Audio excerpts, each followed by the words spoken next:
आप रास्ते से गुजर रहे हैं और कोई एक छोटा सा कण हवा में उड़ता हुआ आपकी आंख में आ गया, कुछ दिखाई नहीं देता है। सामने बड़ा पर्वत हो, दिखेगा नहीं। एक कण जरा सा आंख में पड़ जाता है तो बड़ा पर्वत दिखाई देना बंद हो जाता है। ऐसे ही अविद्या का एक कण, वासना का एक कण, वो विराट से वंचित कर देता है। तुलसीदास जी ने बहुत सुंदर बात कही है। ऐसी मूढ़ता या मन की, परिहरि राम भक्ति की सरिता, आस करत है ओस कण की। तुलसीदास जी कहते हैं ये मन की कैसी मूढ़ता है कि भक्ति की गंगा को छोड़कर ओस की बूंदों से प्यास मिटाना चाहता है।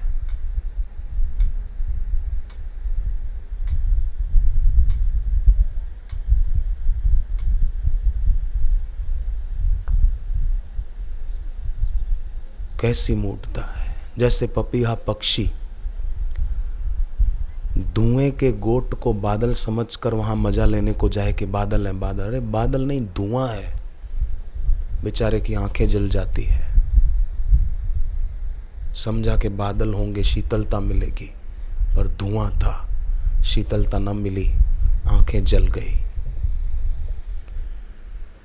तो मृत्यु के क्षण वासनाओं की राख रह जाती है। मौत के समय पीड़ा मौत की नहीं होती है, जीव को मौत की पीड़ा नहीं होती, बल्कि बेकार में बिताए हुए जीवन के कारण पीड़ा होती है कि अरे मैंने जीवन बेकार में बिताया। पर साधक को ये पीड़ा नहीं होगी, क्योंकि साधक सत्संग के द्वारा जीवन सार्थक करता है। ध्यान के द्वारा, मौन के द्वारा, मानसिक जप के द्वारा, माला से जप के द्वारा वो अपने जीवन को सफल करता है। इच्छा की पूर्ति से बचकर, वासना की पूर्ति से बचकर, सुख की आसक्ति का त्याग करने में कुशल होकर वो सार्थक कर लेता है जीवन। और जो जीवन सार्थक करते हैं वो साधक पीड़ित होते नहीं देखे जाते, उनको मृत्यु भी विश्राम दिखाई देती है। पर अज्ञ व्यक्ति को, जो नासमझ है, उसको पीड़ा होती है। जैसे महाभारत की कथा है ययाति राजा की, युवा धन सुरक्षा पुस्तक में उसका थोड़ा सा अंश है। ययाति राजा ने 10 बार मृत्यु को टाल दिया कि नहीं, मैं मेरे दूसरे बेटे से जवानी ले लेता हूँ। मृत्यु उसके बेटे को ले जाती और ययाति 100 साल और भोगता। 1000 साल पूरे हुए, मृत्यु आई तो ययाति ने कहा कि अभी मुझे और समय चाहिए भोगों के लिए। ययाति की कथा प्रेरणा देती है संसार के लोगों को।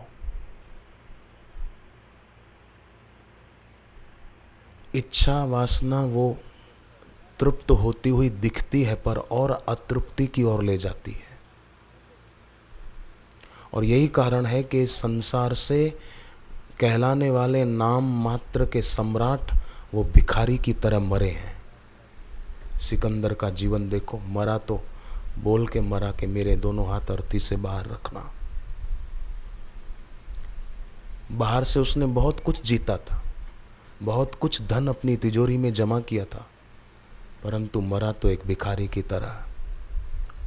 और भगवान बुद्ध के पास कुछ भी नहीं था, बाहर से राजपाट का त्याग कर दिया था, परंतु मरे तो रिक्त होकर नहीं, पूर्ण होकर इस दुनिया से विदा लिए थे। मौत इन महापुरुषों को मार नहीं सकती है, अमर हो जाते हैं। उनके शब्दों के द्वारा हम उनका स्मरण करके अपना दिल पावन करते हैं। उनके शब्दों में जीवंतता है। आज भी आप रामकृष्ण परमहंस के वचन पढ़ो, और जो पूर्व के ब्रह्मज्ञानी संत हुए हैं, भगवान राम के गुरु वशिष्ठ जी के वचन पढ़ो आप, योग वशिष्ठ महारामायण पढ़िए, आपको तृप्ति का एहसास होगा। आप अलख की और पुस्तक पढ़िए बापू के वचनों की, आपको तृप्ति का एहसास होगा। आपको लगेगा बापू के ये शब्द मुझे संभाल रहे हैं। और मैं आपके चरणों में प्रार्थना करूं हाथ जोड़ के, जरूर आपके मन में सत्य की आकांक्षा है, सत्य की प्यास है, तभी आप यहाँ आए हैं। भले निमित्त कुछ भी बन गया हो, पर आपके मन में है कि चलो हम सत्संग सुनने जाएं। आपने गर्मी की परवाह नहीं की, आपने मार्ग के विघ्नों की परवाह नहीं की। आपको घर वाले रोकेंगे टोकेंगे, कईयों को हो सकता है रोकते टोकते भी हों, पर आपने उनकी भी परवाह नहीं की। आप यहाँ आ गए, ये आपने ईश्वर के लिए अपनी प्यास का परिचय दिया है। पर ध्यान रहे, जो मेरी प्रार्थना मैं करना चाहता हूँ आपके चरणों में, सत्य का आकांक्षी जो होता है ना, वो सत्य का पारखी भी होना चाहिए।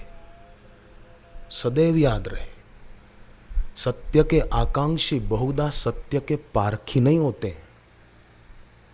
और यही कारण है कि वो लोग तत्वज्ञानी गुरु से लाभ लेने से वंचित रह जाते हैं। उनको पहचान नहीं पाते और उनकी निंदा करते हैं, उनकी आलोचना करते हैं। इसलिए बहुत मूल्यवान वस्तु है सत्य का आकांक्षी, सत्य का पारखी होना चाहिए।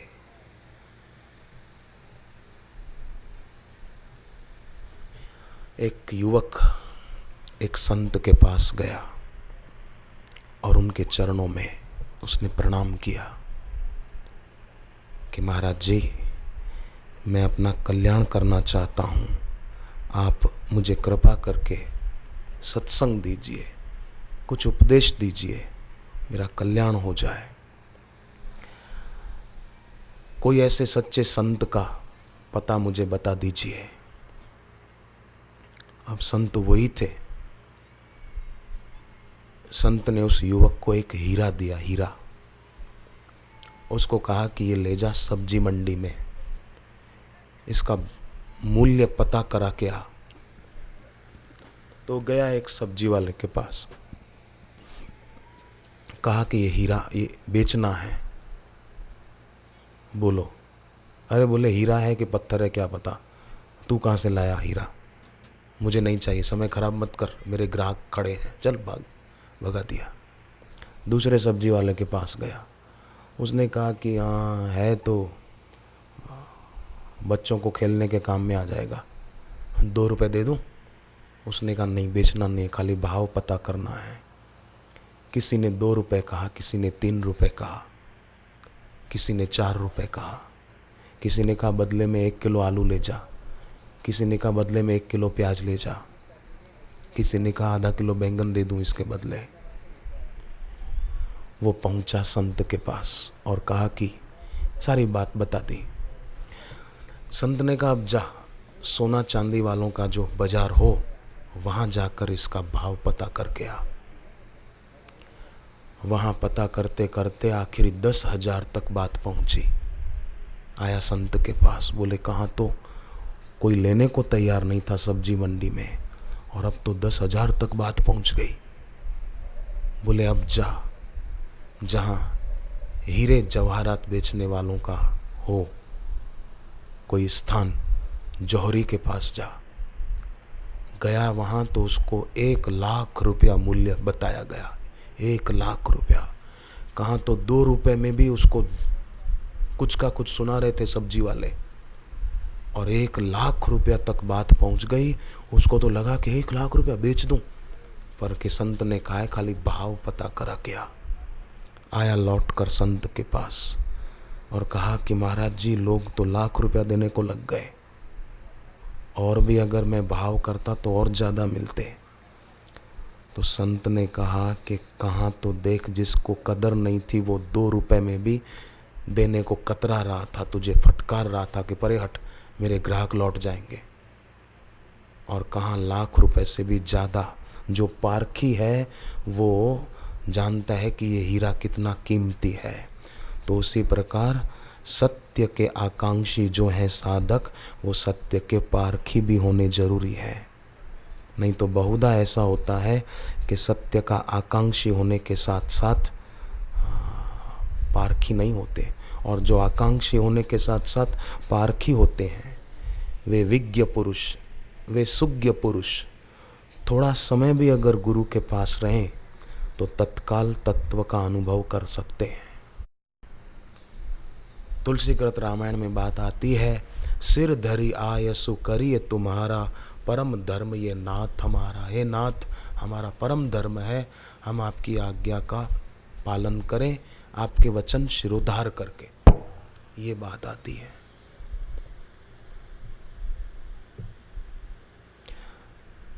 पानी होता है ना, पानी का स्वभाव होता है नीचे की ओर बहना,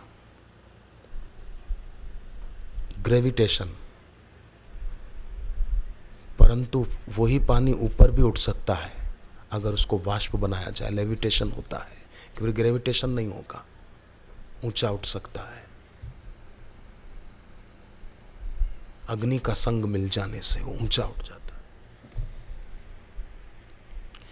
सामवेद में गुरु को अग्नि कहा है। अग्नि के पास जाओ तो कहना नहीं पड़ता मेरी ठंड दूर कर दे, मुझे सर्दी लग रही है। अग्नि के पास जाते ही सर्दी भाग जाती है।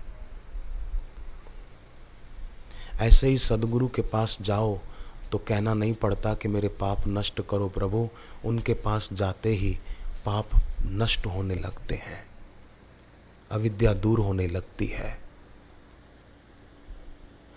इसलिए बड़ा महत्वपूर्ण, विदेश में एक विज्ञानी हुआ, जीन पियागेट उसका नाम था। उसने कई वर्षों तक रिसर्च की। एक बार उसने क्या किया कि एक बच्चे को उसकी मां से अलग कर दिया। बच्चे को टाइम से दूध, कुछ खुराक, पौष्टिक, वो सब व्यवस्था कर दी थी, पर बच्चे का विकास रुक गया। बच्चा बीमार रहने लगा, कमजोर होता गया। फिर उस बच्चे को मां के पास छोड़ दिया तो वही बच्चा तंदुरुस्त होता गया, स्वस्थ होता गया, उसका विकास बढ़िया होने लगा। विज्ञानी ने घोषणा की कि भले मां रसोई घर में काम कर रही हो, बच्चा बाहर बैठा हो, पर फिर भी मां की उपस्थिति का बच्चे के विकास पर बड़ा प्रभाव पड़ता है।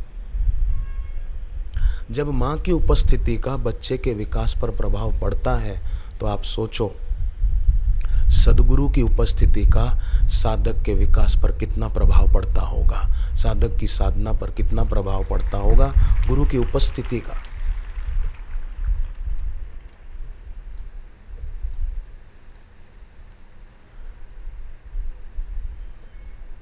तभी तो आते हैं यहाँ।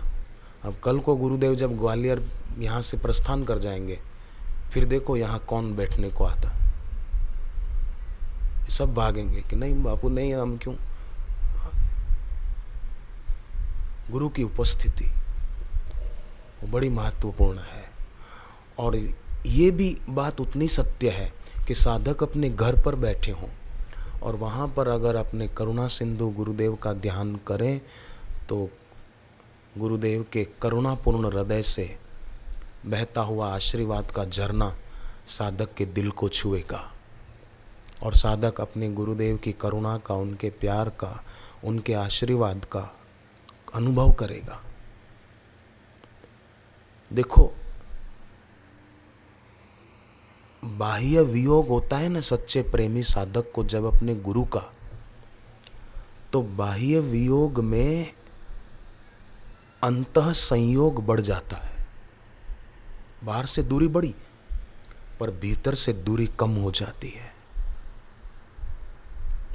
उसके प्यार के कारण, उसकी श्रद्धा के कारण।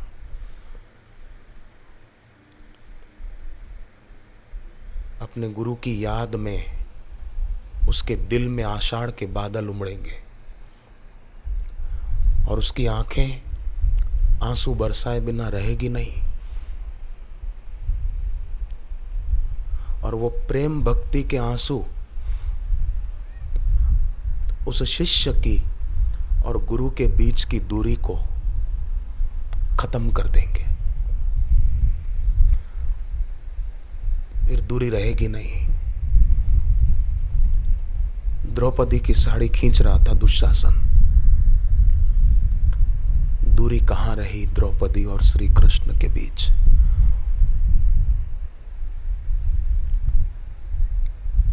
ध्रुव को सौतेली मां ने फटकारा था और ध्रुव ने जंगल में जाकर गुरु नारद जी से मंत्र लेकर ओम नमो भगवते वासुदेवाय, ओम नमो भगवते वासुदेवाय, ओम नमो भगवते वासुदेवाय, ओम नमो भगवते वासुदेवाय, ओम नमो भगवते वासुदेवाय। दूरी कहाँ रही? एक हाथी पशु था, पशु हाथी, मगरमच्छ उसका पैर पकड़ के खींच रहा था और हाथी ने भगवान की स्तुति की। दूरी कहाँ रही आप बताओ?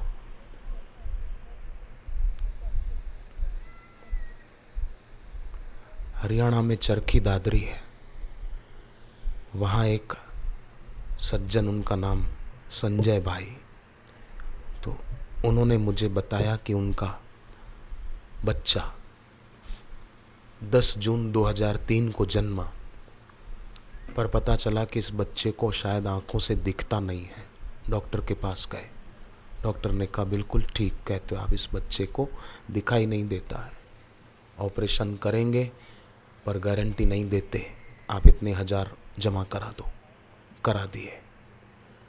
1 सप्ताह के बाद आना है। पर वो माँ बाप बच्चे के जो थे, संजय भाई और उनकी पत्नी, घर आकर उन्होंने सोचा कि ऑपरेशन होगा तब होगा, चलो हम दैवी चिकित्सा कर लें। बैठ गए माला लेकर, जप करने लगे।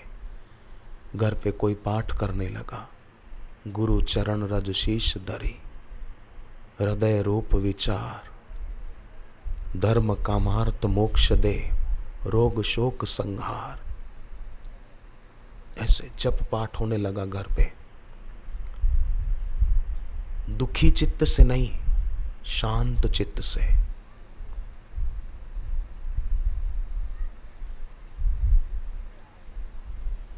दुख के समय जब व्यक्ति उद्विग्न नहीं होता, शांत मना होता है, अविषय हो जाता है, माने बीती हुई बात को याद नहीं करता कि पहले अच्छा था, अभी हम दुखी हैं, हे भगवान फिर से ऐसा अच्छा हो जाए। ये भूत के साथ और भविष्य के साथ जुड़ना है। पर याद रहे, जब दुख की घड़ियां आए तब न भूतकाल से जुड़ना न भविष्य काल से जुड़ना, तब भगवान से जुड़ जाना बस, तब अपने गुरु से जुड़ जाना बस। भूतकाल से क्यों जुड़ना कि पहले हम सुखी थे, पहले हमारा कारोबार अच्छा चलता था। भविष्य काल से क्यों जुड़ना? काल जिसके अधीन है उसका सुमरण क्यों न करना? और जो भी भूतकाल से जुड़े हैं, भविष्य से जुड़े हैं, उनको क्या मिला सिवाय वर्तमान के दुरुपयोग के? आप सोचो, सिवाय वर्तमान के दुरुपयोग के और कुछ हाथ नहीं लगा। वर्तमान सरक गया।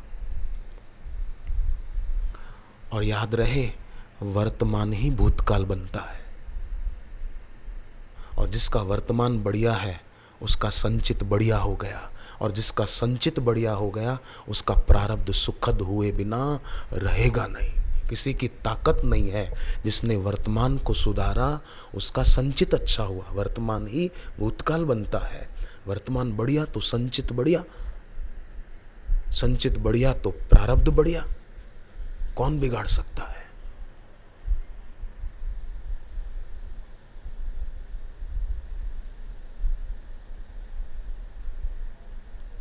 आम के पेड़ पर अभी फल दिखेंगे, पर वो समय भी था 2-3 महीने पहले आम के पेड़ पर फल नहीं दिखता था, परंतु ये समय आया तो फल दिखते हैं ना आम के पेड़ों पर। ऐसा ही अभी आप यहां बैठे हैं तो अभी भले बाहर से न दिखे कि कोई मिल रहा है, कुछ हमको प्राप्त हो रहा है, बाहर से न दिखे, परंतु फिर भी फल लगेगा। जब एक वृक्ष पर फल लगता है तो इसमें फल नहीं लगेगा। किसान बीज बो देता है, फसल तैयार नहीं होती। जब वो फसल तैयार होती है तो जो साधक अपने हृदय में एक गुरु का सतुपदेश रूपी बीज बोते हैं, तो क्या इसका फल तैयार नहीं होगा? जरा सोचो।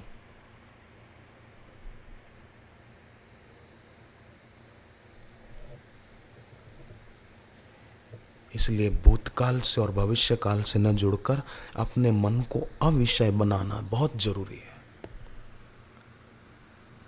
और जिसका मन अविषय हो जाता है उसका मन अनंत शक्ति से जुड़ जाता है। और जब व्यक्ति अनंत शक्ति से जुड़ जाता है तो अनंत शक्ति की थोड़ी सी भी शक्ति मिल जाए, काम बन जाए।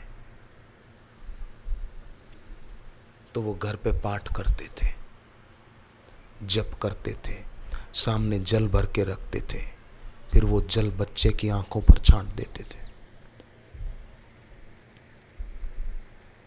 और आपको सुनकर आश्चर्य लगेगा, वो बच्चे की आंखों की रोशनी लौट आई। डॉक्टर के पास गए, डॉक्टर ने कहा कहीं दूसरी जगह हॉस्पिटल में इलाज कराया क्या? बोले नहीं, हमने सोचा कि शल्य चिकित्सा होगी तब होगी, क्यों ना हम दैवी चिकित्सा कर लें। दैवी चिकित्सा हो गई।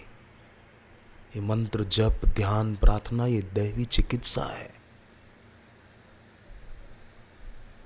अमेरिका में एक बच्ची को कैंसर हो गया था, वो ठीक हो गई बच्ची, अभी 7 साल की है वो बच्ची। तो सदैव ध्यान रहे कि स्वयं को छोड़कर और कुछ पाने में हम लगेंगे तो अंत समय हाथ खाली रहेंगे। सिकंदर स्वयं को छोड़कर और बहुत कुछ पाने में लगा था, मरा तो हाथ खाली थे अर्थी के बाहर। इसलिए सदैव याद रहे, कोई भक्त जब दुनिया से जाता है तो हाथ भरे हुए लेकर जाता है, दिल भी भरा हुआ लेकर जाता है। संसार में संसारी लोग हमको अच्छा कहें ऐसा न सोचना, मुझे फलाना अच्छा कहे, मुझे फलानी अच्छा कहे कि ये तो बहुत अच्छा है, ये तो बहुत अच्छी है। संसारी लोग हमको अच्छा कहें इसमें अपनी जिंदगी गंवाना नहीं। लोग मकान बढ़िया बनाते हैं कि कोई देखे तो बोले कि वाह वाह क्या बढ़िया मकान बनाया है, क्या बढ़िया महल जैसा मकान बनाया है, परंतु मकान को अच्छा बनाने में जिंदगी खुद की गंवा रहे हैं। लोग हमको अच्छा कहें इसलिए जिंदगी खुद की गंवा रहे हैं। ये सोचते ही नहीं कि कोई बंगला मकान देखकर बोले कि बहुत अच्छा बनाया है, कोई हमारा बाहर का रूप देखकर कहे कि कितने अच्छे लग रहे हो आप, परंतु भाई जिन आँखों के द्वारा वो कह रहा है कि बहुत अच्छे लग रहे हो, बहुत बढ़िया मकान बनाया है, ये सोचो कि उसकी आँखें भी पानी की तरह बह जाएगी, इस संसार की रेत में बह जाएगी, पता भी नहीं चलेगा। रही बात निंदा और प्रशंसा के शब्दों की, तो लोगों के शब्द तो हवा के बबूले हैं, हवा में खो जाएंगे। क्या महत्व रखते हैं लोगों के कहे हुए शब्द, निंदा के या प्रशंसा के? क्यों उन शब्दों को महत्व दिया जाए? क्यों न भगवान की और गुरु की वाणी को महत्व दिया जाए? हम गुरु की वाणी के लिए वाणी शब्द बोलते हैं, अमृत वाणी, उनकी अमृत वाणी है। पर कोई और व्यक्ति कोई बात बोले तो हम ये नहीं बोलेंगे कि इसकी अमृत वाणी, बोले वो ये बात कह रहा था, फलानी ये बात कह रही थी, फलाना ये बात कह रहा था। आप और हम अपने लिए ऐसा नहीं बोलेंगे एक दूसरे के लिए, आपके चरण नहीं, तुम्हारा पैर हटाओ। हाँ, मिट्टी पर हमारा पैर पड़े तो मिट्टी तिरस्कृत हो रही है ना हमारे पैर से, और उस मिट्टी को उठाकर कोई तिलक नहीं करेगा, पर उसी मिट्टी पर अगर बापूजी के चरण पड़ जाए तो हम तुरंत उठा लेंगे, हाँ बापू के चरण पड़ गए, गुरुदेव की चरण रज है। हमारा पैर पड़े तो कोई बोलेगा ये फलाने भाई की चरण रज है, अरे चल चल हट, कपड़े झाड़ देते हैं उल्टा हम। अरे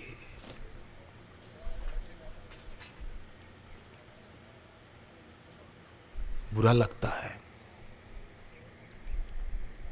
गुजराती में एक बड़ी सुंदर पंक्ति है, मड़े साथ તો ધૂળ પણ નભ પર ચડી શકે છે, साथ मिल जाए तो धूल भी ऊंची उठ सकती है, लोगों के सिरों पर लग सकती है कि गुरु जी की चरण रज है, बापू जी की चरण रज है। पर लोग बेचारे, एक आदमी अचानक रात को उठा और बहुत शोर मचाने लगा। तो पत्नी ने पूछा कि क्या हुआ, आप क्यों शोर मचा रहे हो? पति बोला, मैंने सपना देखा कि एक देवता आए और मुझे रुपए दे रहे थे। रुपए? अच्छा, कितने रुपए दे रहे थे? बोले यही तो मुसीबत थी, वो रुपए दे रहे थे, मैंने गिना तो 900 रुपए थे। तो मैंने उनको कहा नहीं नहीं, ये 900 का आंकड़ा आपने कहाँ से ठीक बिठाया, आप पूरे 1100 दे दीजिए। तो उन्होंने मना किया, नहीं 900 लेना है तो ले, नहीं तो मैं जा रहा हूँ। मैंने कहा नहीं नहीं नहीं, कम से कम 1000 तो दे दो, मैं 1000 में राजी हो जाता हूँ। इतने में नींद टूट गई।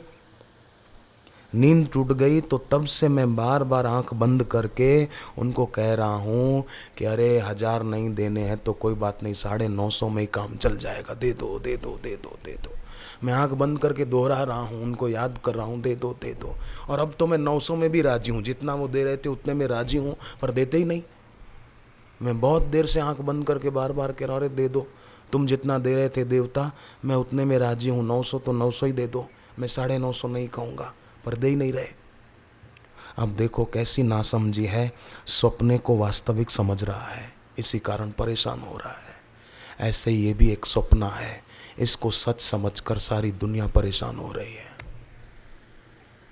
जबकि शिवजी ने कहा है, सत्य हरि भजन जगत सब स्वप्ना, ये शिवजी का वचन है। पर नहीं नहीं, हमको शिवजी का वचन नहीं, हमको तो उसने ऐसा कहा, उसने ऐसा कहा, उसने, अरे मुआ, सत्य हरि भजन जगत सब स्वप्ना। लोगों के शब्द हवा के बबूले हैं, हवा में खो जाएंगे। मेले में आप कभी गए होंगे या तो देखा सुना होगा कभी कि मेले में वो चक्री होती है, एक चक्री, लोग उस पर बैठते हैं। कोई ऐसी होती है गोल गोल घूमते हैं, कोई ऐसे गोल गोल घूमने वाली होती है, देखा होगा। तो लोग उस पर बैठते हैं 2-5 रुपए देकर। तो शुरुआत में तो जो 1-2 चक्कर खाते हैं तो मज़ा आता है, हाँ मज़ा आया मज़ा आया। पर वो ज़्यादा घुमाता है ना जब, तो होता है कि हाँ दिमाग भी घूमने लगता है फिर चक्री के साथ साथ, और जो खाया पिया है वो बाहर आ जाता है, उल्टी हो जाती है। लोग उतर के बैठ जाते कि जान छूटी।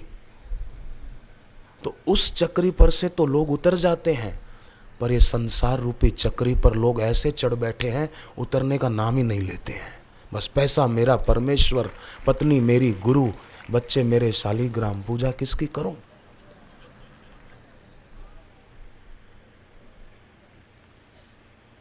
कराग्रे वसते लक्ष्मी बोलते थे पहले, कर मध्य सरस्वती, कर मूले तू गोविंदम। अब आजकल कराग्रे वसते ब्रेडम, कर मध्य बिस्किटम, कर मूले चाय पात्रम, प्रभाते कप दर्शनम।